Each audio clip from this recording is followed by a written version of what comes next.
तक आपने सुना होगा कि किसी भी पति पत्नी में अगर तलाक होता है और वो कोर्ट में तलाक लेने के लिए पहुंचते हैं तो दोनों में एक दूसरे के लिए बहुत ही ज़्यादा गुस्सा होता है, बहुत ही ज़्यादा नफरत होती है। तभी तो वो तलाक लेने पहुंचते हैं। लेकिन आज जो मैं आपको कहानी सुनाने वाली हूँ, इस कहानी में इससे बिल्कुल उल्टा होता है। यहाँ पर तलाक पे बस मोहर लगने ही वाली थी। उनका जो आखिरी सवाल था या आखिरी जवाब था, वो जज साहब को सुनना था और इनके फैसले पर मोहर लगानी थी। लेकिन तभी जो पत्नी थी वो कहती है कि जज साहब, मैं तलाक तो लेना चाहती हूँ, लेकिन मैं तलाक लेने से पहले एक रात अपने पति के साथ बिताना चाहती हूँ। जैसे ही ये शब्द जज साहब सुनते हैं, वहां पर मौजूद जो भी दोनों के घर वाले थे वो इस बात को सुनते हैं। सभी लोग बहुत ज़्यादा हैरान हो जाते हैं और सबको बहुत ज़्यादा गुस्सा भी आता है, क्योंकि 4 साल से वो दोनों एक दूसरे से अलग रह रहे थे और तलाक की कोशिश कर रहे थे। लेकिन अब जाकर उन्हें एक दूसरे के साथ एक रात बितानी है। आखिर ये क्या मामला था, इसमें क्या होता है आगे? ये जो कहानी है वाकई में बहुत ही ज़्यादा इमोशनल कहानी है।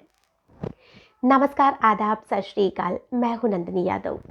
आज जो मैं आपको कहानी सुनाने वाली हूँ, ये कहानी झारखंड के धनबाद की है, जहाँ पर एक पति पत्नी थे। उनकी नई नई शादी होती है, जिसमें पति का नाम रवि था और पत्नी का नाम अंजू था। दोनों एक दूसरे के साथ बेहद खुश थे। लेकिन दोनों की ये जो खुशी थी वो ज़्यादा दिन तक नहीं टिक पाती है। 4 महीने तो सब कुछ बहुत अच्छे से चलता है, लेकिन 4 महीने के बाद में दोनों एक दूसरे से लड़ाई झगड़ा करने लग जाते हैं। और इसकी वजह होती है, जो अंजू है वो कहती है कि रवि उसे बिल्कुल भी वक्त नहीं देता है। और अब इनका लड़ाई झगड़ा जो था बहुत ज़्यादा बढ़ जाता है। दोनों एक दूसरे से अलग रहने लग जाते हैं। जो ये अंजू थी वो अपने मायके रहने लग जाती है और ये जो रवि था वो अपने घर वालों के साथ अपनी नौकरी में लग जाता है। जो वक्त था वो अपनी रफ्तार से दौड़ने लग जाता है और अब इन दोनों को अलग रहते 4 साल हो चुका था। इन 4 सालों में दोनों एक दूसरे पर बहुत से आरोप प्रत्यारोप लगाते हैं, एक दूसरे में बहुत ज़्यादा गुस्सा दिखाते हैं और अब वो यही चाह रहे थे कि फाइनली उनका तलाक हो जाए। दोनों के घर वालों ने भी एक दूसरे को बहुत समझाने की कोशिश की, लेकिन दोनों बिल्कुल मानने को तैयार नहीं थे। अब 4 साल में जब कोर्ट में भी इन्होंने अपना जो केस था वो दाखिल कर दिया था। अब बस आखिर यही था कि इनका अब जो फैसला है कोर्ट का वो आने वाला है। इनके तलाक पर मोहर लगने वाली है। तो इनको आखिरी तारीख में कोर्ट में बुलाया जाता है और ये दोनों अपने अपने घर वालों के साथ कोर्ट पहुंचते हैं। और वहां पहुंचने के बाद में जो जज साहब थे वो रवि से पूछते हैं कि रवि, क्या तुम फाइनली तलाक लेना चाहते हो? तो जो रवि था वो कहता है कि हाँ जज साहब, मैं तलाक लेना चाहता हूँ। अब जो अंजू थी उससे पूछा जाता है कि अंजू, क्या तुम अपने पति से तलाक लेना चाहती हो? तो अंजू कहती है कि हाँ जज साहब, मैं अपने पति से तलाक लेना चाहती हूँ, लेकिन तलाक लेने से पहले मैं आज की रात उसके साथ बिताना चाहती हूँ। जैसे ही ये सवाल या ये जवाब जो जज साहब सुनते हैं, उन्हें बहुत गुस्सा आता है और वो बहुत ज़्यादा चौंक भी जाते हैं कि आखिर में ये कैसी लड़की है। दोनों इतने दिन पति पत्नी थे, दोनों में लड़ाई झगड़ा चल रहा था। 4 साल से दोनों एक दूसरे से अलग होने की कोशिश कर रहे हैं, लेकिन अब इसे एक रात अपने पति के साथ बितानी है। ये तो ये पहले भी कर सकती थी। तो जो जज साहब थे फिर भी इंसानियत के नाते कहते हैं कि ठीक है, अगर तुम एक रात का वक्त और चाहती हो तो तुम एक रात आज के अपने पति के साथ बिताओ। कल फिर से हम कोर्ट में मिलते हैं और कल तुम्हारा जो भी तलाक है इस पे आखिरी मोहर लग जाएगी। तो जो अंजू है वो कहती है कि ठीक है। अब अंजू अपने पति से वहीं पर कहती है कि जो हमारा मिलना है वो मैं किसी होटल में करूँगी और मैं तुम्हें एड्रेस भेज दूँगी, तुम वहाँ पर पहुँच जाना। तो वो कहता है कि ठीक है। अब जो अंजू थी वो जिस होटल का एड्रेस अपने पति को देती है, उसका पति उस होटल में रात को वो 8 बजे बुलाती है और वो 8 बजे वहाँ पर पहुँच जाता है। जैसे ही रवि उस होटल के कमरे में पहुँचता है जो कि अंजू ने बताया था, जैसे ही वो उस कमरे में एंट्री करता है तो वो देखता है कि उस कमरे के अंदर जो अंजू है वो दुल्हन की तरह सज संवर कर अपनी शादी के जोड़े में पलंग पर बैठकर उसका इंतजार कर रही है, जैसे तो ये इनकी शादी की पहली रात हो। अब जो रवि था वो कमरे के अंदर जाता है और वो उस पलंग के एक कोने पर बैठ जाता है जहां पर अंजू बैठी हुई थी। और जो अंजू थी वो उसे कहती है कि क्या हुआ, तुम इतने उदास क्यों लग रहे हो, तुम्हें तो खुश होना चाहिए कि तुम्हारी जो बीवी है वो दुल्हन बनकर तुम्हारे सामने बैठी हुई है। तो जो रवि था वो कहता है कि खुश होने के लायक तो तुमने छोड़ा ही नहीं, जब तक साथ थे एक दिन भी तुमने मुझे चैन की सांस नहीं लेने दी। अब ये कैसी खुशी है, ये कैसा नाटक है, कैसे ड्रामा है तुम्हारा, अब तुम क्या चाहती हो। तो जो अंजू थी वो कहती है कि मैं कुछ नहीं चाहती, बस मैं चाहती हूँ कि जो आज की आखिरी रात है वो मैं खुशी खुशी तुम्हारे साथ बिताऊं, और कल से हमारे जो रास्ते हैं वो पूरी तरह से अलग हो जाएंगे। तो जो उसका पति था वो कहता है कि ये कैसी आखिरी रात है जो तुम मेरे साथ बिताना चाहती हो, और फिर तुम कल जाकर मुझसे तलाक ले लोगी।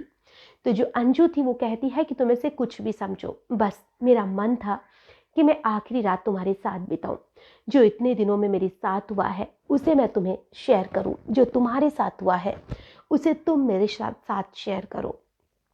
तो जो उसका पति था वो उसे जैसे तो बिल्कुल नहीं बात करना चाहता था, वो उसे थोड़ा अलग अलग रहने की कोशिश करता है।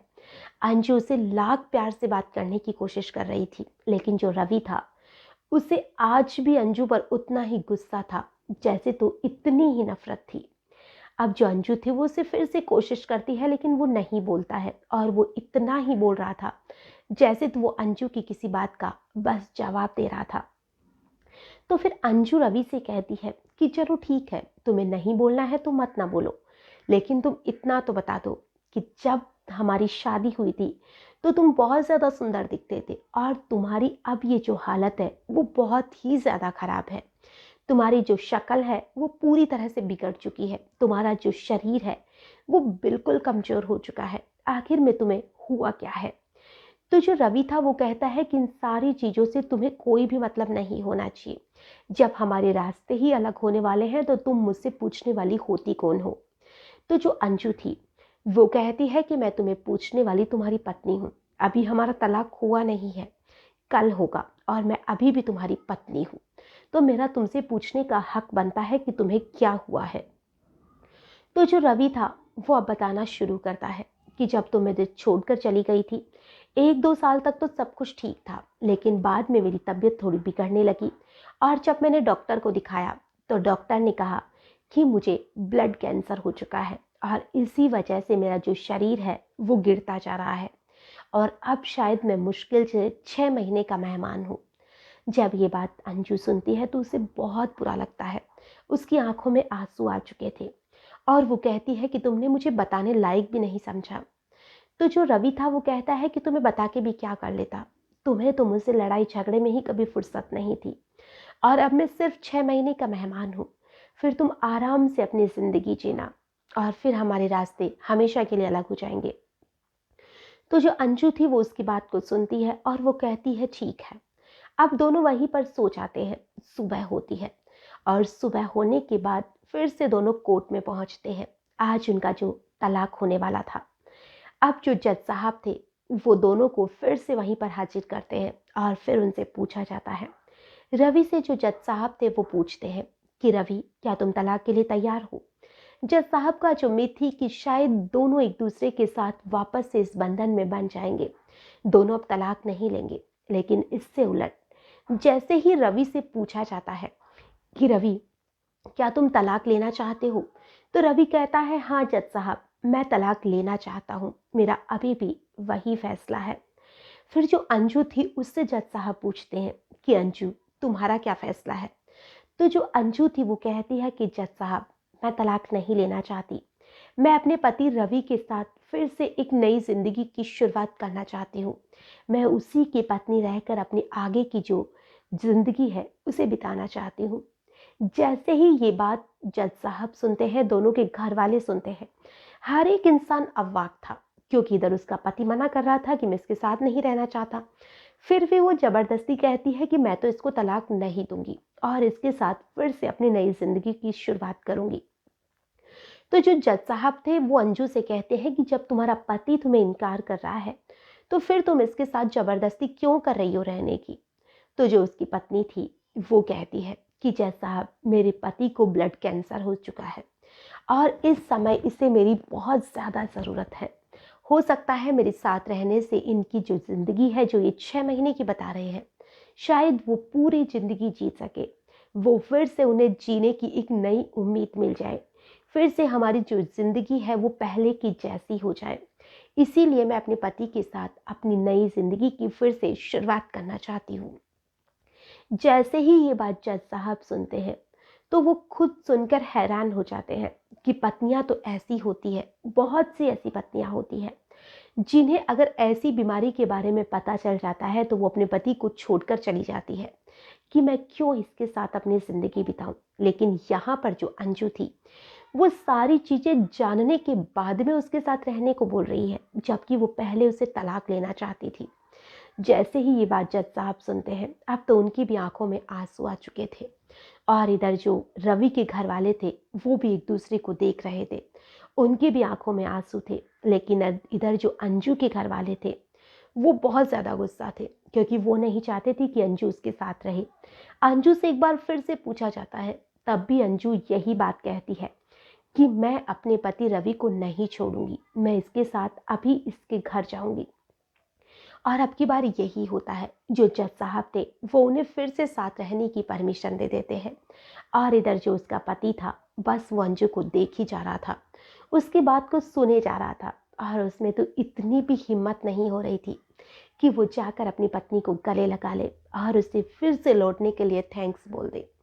लेकिन उसका जो पति था, बस उसकी आंखों में सिर्फ और सिर्फ खुशी के आंसू थे। इधर जो अंजू थी, वो दौड़कर अपने पति के गले लग जाती है। और ये सारी चीज़ें देखकर कोर्ट में मौजूद हर एक इंसान बहुत ज़्यादा खुश हो जाता है, सिवाय अंजू के घर वालों के। इधर जो अंजू थी वो बहुत खुश थी और वो सबके सामने यही कहती है कि मैं अपने पति को उसकी ज़िंदगी फिर से लौटाऊंगी, फिर से उसे जीने की नई उम्मीद बांधूंगी और हम दोनों एक दूसरे के साथ हमेशा रहेंगे, मरते दम तक रहेंगे। ये जो पूरी कहानी है, ये बहुत ही ज़्यादा फेमस कहानी है। ये जो झारखंड की ये कहानी है, बहुत से न्यूज़पेपर में भी आ चुकी है। और ये जो पत्नी है, इसे हर एक इंसान सल्यूट करता है कि आखिर में पत्नी तो ऐसी होनी चाहिए जो अच्छे वक्त में चाहे तो उसका साथ छोड़ दे, लेकिन बुरे वक्त में उसका साथ छोड़ कर ना चाहे। पति पत्नी का जो रिश्ता होता है वो वाकई में ऐसा ही होना चाहिए कि दोनों एक दूसरे के साथ हर एक तरह से साथ रहें, चाहे वो दुख हो चाहे तो सुख हो। आज कुछ लोगों ने अपना नाम लेने की अपील की है और साथ ही कुछ लोगों के जन्मदिन भी है। जो डॉक्टर खान है, उन्होंने भी अपना नाम लेने की अपील की थी, जो कि सऊदी अरब से है। मधु मिश्रा और सुनील शर्मा, इन 3 लोगों ने अपने नाम लेने की अपील की थी। और साथ ही अंजू खंडेलवाल और आरव दरोगा, इनका आज बर्थडे है, तो इन्हें अपने जन्मदिन की बहुत बहुत शुभकामनाएं। आज के लिए बस इतना ही, फिर मिलेंगे किसी नई कहानी में। तब तक के लिए नमस्कार।